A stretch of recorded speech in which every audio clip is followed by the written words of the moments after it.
Yeah, so I got interested in kind of card games as a way to, interested in kind of like numbers and gambling, and how gambling is you're a little bit trying to use,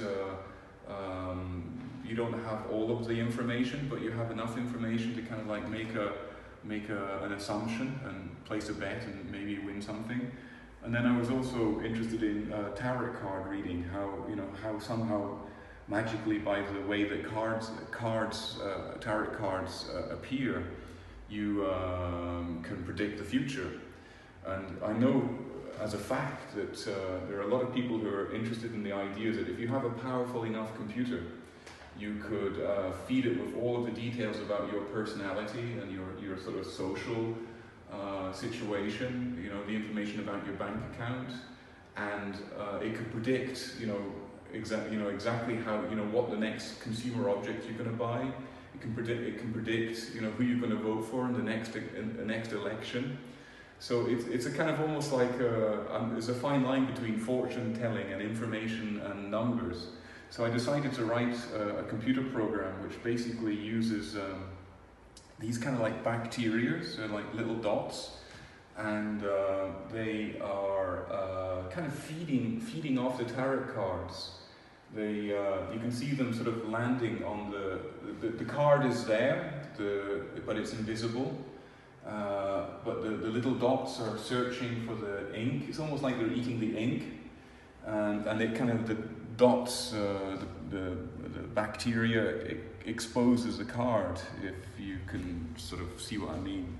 I mean, a good analogy is if you take some water and put in some sugar and make a solution, and then paint words on a piece of paper, and when it dries you can't see the word anymore. But if you put it in a glass box with little insects, like banana flies we call them, and they all land on the surface of the text, and then the text will appear. So these dots are kind of basically eating or digesting the cards. And I quite like the idea that this is, so it's almost like an automatic biological fortune-telling machine.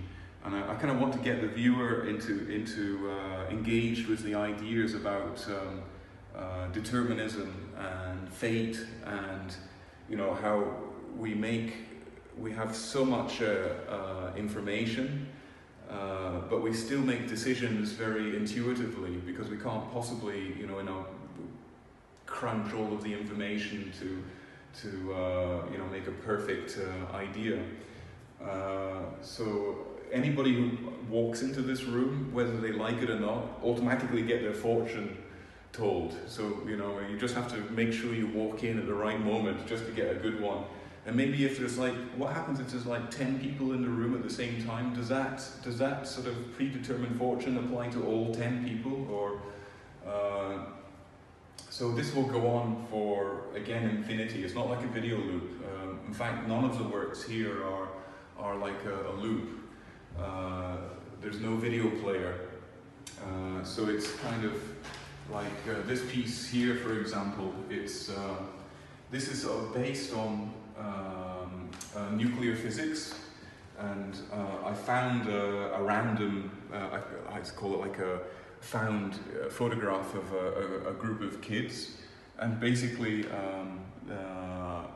each person gets disintegrated as if they were standing next to basically a nuclear bomb. Yeah, if you are next to let's say 5 meters away from a nuclear device, and it explodes, you literally wouldn't feel anything. The pain centers in your brain wouldn't register anything. You would be atomized instantly. In fact, pain has a speed. Pain has 10 meters per second is the speed of pain. So basically, I've taken this explosion using nuclear physics algorithms, and I've slowed it down. I've kind of slowed down to a point where I take a nuclear blast and I reduce it to the space of what happens in nanoseconds now happens in minutes. So there will be moments when viewers walk into the installation and they won't see anything. There'll be just a blank screen, which is one of the things I'm also interested in.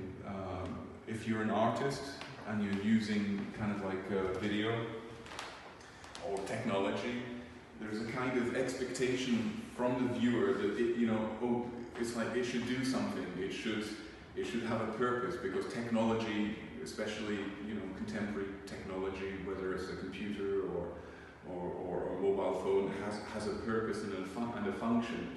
But I'm actually kind of using technology in a very kind of useless way. So when I should be speeding things up using technology, I do the opposite. I slow it down. When something should be slow, I accelerate it. So this is a big. Basically, this for me is like the ancient oceans, where all life on this planet of ours began. We all share, with every single living creature in existence now in our world.